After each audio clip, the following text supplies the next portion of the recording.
Yes, students of BA Part First, Paper Second, English Literature.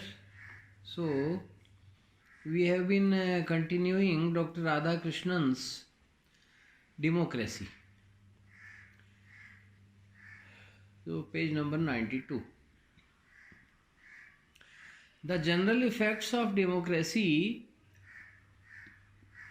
have not been favorable to the freedom of the individual.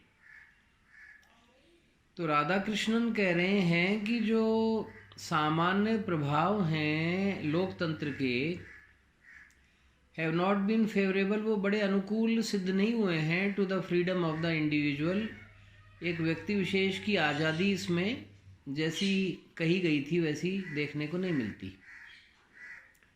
In Europe and in America which are said to be the most democratic and highly individualistic,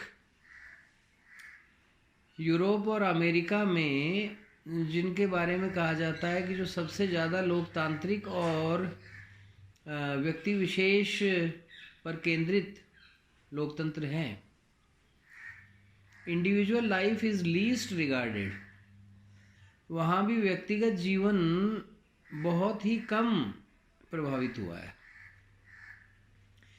in the land of liberty, स्वतंत्रता के देश में fundamentalism जो एक कट्टरवाद है, Ku Klux Klan and Nordic assaults on all other races, ये कुछ आपराधिक संगठन हैं, इनके जो आक्रमण हैं सभी जातियों पर एंड कल्चर्स और सभी संस्कृतियों पर वो प्रिवेल का मतलब है देखे जाते हैं.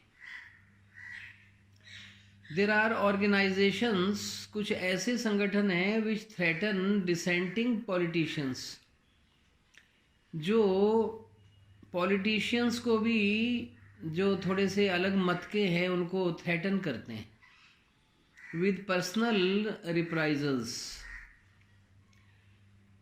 तो उन पर भी जो पर्सनल यानी व्यक्तिगत और रिप्राइजल्स का मतलब है इस प्रकार के उनकी आज़ादी पर जो बदला लेने की भावना से उन पर अटैक इत्यादि होते रहते हैं. इन सोवियत रशिया, सोवियत संघ में no man is allowed to choose what he will do, कोई व्यक्ति स्वतंत्र नहीं है यह चुनने के लिए कि वो क्या करेगा. As technical efficiency is the end, क्योंकि जहाँ केवल यांत्रिक कार्यकौशल ही उद्देश्य हो, every man is fitted into the machine, तो हर व्यक्ति को मशीन में फिट किया जाता है एट ए पॉइंट, एक ऐसी बिंदु पर, चोजन बाय द गाइड्स, जो मार्गदर्शकों द्वारा चुना गया है, एंड ट्रेंड, और जिनको प्रशिक्षण दिया गया है फॉर इट, इसके लिए. There is no liberty of action और फ्रीडम ऑफ कॉन्शियंस, वहाँ कार्य की और कॉन्शियंस का मतलब आत्मचेतना की कोई आज़ादी नहीं है. Democracy has become confused with ignorance, democracy को कन्फ्यूज़ किया जाता है इग्नोरेंस से, अज्ञान से. लैक ऑफ डिसिप्लिन, अनुशासनहीनता से, एंड लो टेस्ट्स, और निम्न रुचियों से. Our newspapers testify to them, और हमारे जो अखबार हैं वो इस बात को प्रमाणित करते हैं. A democracy which reads mainly about divorces, हम इस लोकतंत्र में ज़्यादातर डिवोर्सेस, तलाक एंड मर्डर्स और हत्याएं और डांस हॉल्स और इसी प्रकार के अपराधों के विषय में सुनते हैं. एंड पुलिस कोर्ट्स, और जो पुलिस कोर्ट्स हैं, is cultured only in A superficial sense, तो ये सतही तौर पर ही ये सारी चीज़ें हो रही हैं, बाकी अपराध ही अपराध भरे पड़े. Though educational facilities are within the reach of large numbers, यद्यपि शैक्षणिक जो सुविधाएं हैं वो बहुत बड़ी संख्या में लोगों की रीच में हैं. The level of culture is not high, लेकिन जो संस्कृति का स्तर है वो बहुत ऊंचा नहीं है. It has become more easy to get into a college. एक कॉलेज में जाना तो ज़्यादा सरल है. And more difficult to get educated, लेकिन वास्तविक अर्थों में शिक्षित होना मुश्किल है. We are taught to read. हमें पढ़ाने के लिए तो निश्चित रूप से एजुकेशन मिल रही है, but not train to think. लेकिन हमें विचार करने के लिए ट्रेनिंग नहीं दी जा रही. पॉपुलर एजुकेशन जो आजकल की शिक्षा है, thanks also to the press, इसमें प्रेस का भी रोल है, the film and the wireless आदि आदि का, has succeeded in furnishing.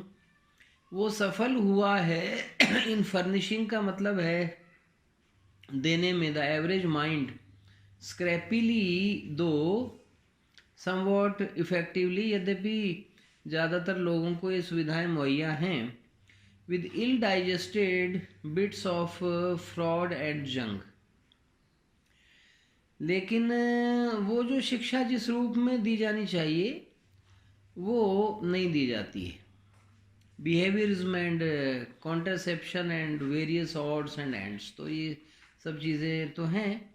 Fraud को भी पढ़ाया जाता है, जंग को भी पढ़ाया जाता है, लेकिन जो एंड है एजुकेशन का व्यवहार में नहीं उतर पा रहा है. Those who know better are afraid to speak out. जो ज़्यादा अच्छी तरह जानते हैं वो बोलते हैं, but keep step with the average mind. लेकिन एवरेज जो माइंड है, दिमाग के साथ में तालमेल बिठाते हैं. अनक्रिटिसाइज्ड मास इम्पल्सेस, जो बिना आलोचना के मास इम्पल्सेस हैं, crowd emotions and class resentments have taken the place of authority and tradition. तो वो अथॉरिटी और ट्रेडिशन का उन्होंने स्थान ले लिया है. We have not the time और द कॉम्पिटेंस. हमारे पास में ना समय है ना एबिलिटी है. कॉम्पिटेंस मीन्स एबिलिटी, सामर्थ्य, योग्यता. टू जज अबाउट द प्रॉब्लम्स, उन समस्याओं के विषय में जज करने की, दैट फेस अस, जो हमें फेस करती हैं. Nor have we the inclination, ना हमारे पास में इंक्लिनेशन है, इच्छा ही है, टू ट्रस्ट द लीडर्स, उन नेताओं पर विश्वास करने की, who have a proportioned perspective, जिनका जो दायरा है, पर्सपेक्टिव है, वो प्रोपोर्शन्ड है. As the mass is the most significant factor, चूँकि भीड़ ही सबसे ज़्यादा महत्वपूर्ण इसमें फैक्टर होती है डेमोक्रेसी में. It's opinions prevail over those, तो इनकी जो धारणाएं हैं वो उन लोगों के ऊपर विजय प्राप्त कर लेती हैं, ऑफ द थिंकिंग फ्यू, जो विचारशील है. यानी इसका मतलब ये हुआ कि डेमोक्रेसी में विचारशील लोगों का महत्व न रह जाकर संख्या का महत्व रहता है, और संख्या जहाँ पर ज़्यादा है उसी की विचारधारा विजय प्राप्त करती है.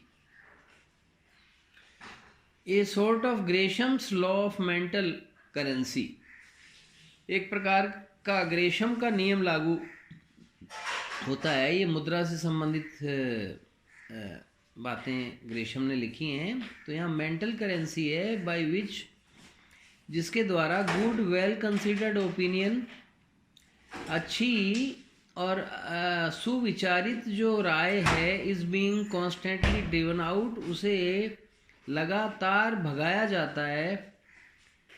By that which is hasty, impulsive, सनकी एंड बैड, और बुरे विचारों के द्वारा.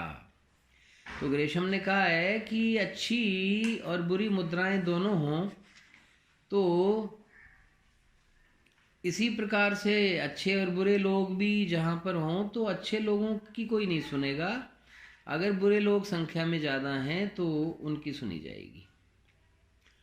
There is a tendency in on democracies, एक टेंडेंसी भी पाई जाती है सभी लोकतंत्रों में to standardised thought and believes. तो एक प्रकार का जो अस्वीकृत जो विचार है एंड बिलीफ और जो विचारधारा है वो सारी डेमोक्रेसीज में देखी जाती है। मानवीकृत, स्टैंडर्डाइज का मतलब है यहाँ मानवीकृत। आवर माइंड्स वर्क मैकेनिकली, हमारे दिमाग यांत्रिक रूप से कार्य करते हैं। दिस मैकेनाइजेशन ऑफ माइंड, ये जो यांत्रिकता है दिमाग की, is deadly to all creative enterprise, वो सभी प्रकार के उद्यम के लिए डेडली है, खतरनाक है। तो यहाँ तक आप मार्क कर लीजिए। तो इसका नटशेल में सारा सारांश मैं आपको बता देता हूँ डॉक्टर राधाकृष्णन का, कि यद्यपि डेमोक्रेसी आज बहुत से देशों में है, लेकिन वहाँ के जो आउटकम है, रिजल्ट्स हैं, वो अच्छे नहीं देखे जा रहे। संख्या बल है, ज़्यादा संख्या वाले दिन को रात बता दें तो वही मानी जाएगी, और कम संख्या वाले की नहीं सुनी जाएगी। ये विचार डॉक्टर सर्वपल्ली राधाकृष्णन ने रखे हैं। इससे ये निष्कर्ष नहीं निकालना चाहिए कि वो कोई डेमोक्रेसी की निंदा कर रहे हैं, बल्कि इसके कुछ फेलियर्स और जो वीकनेसेस हैं वो बताई जा रही हैं। तो ये आपका आज का ऐसे रहा। अब मैं आपको होम असाइनमेंट दे देता हूँ कि जो आपने इस पर पढ़ा है उसकी एक समरी लिखेंगे। केवल 100 वर्ड्स में आपको जो पढ़ाया गया डेमोक्रेसी उसकी समरी लिखनी है। Thank you, that's all.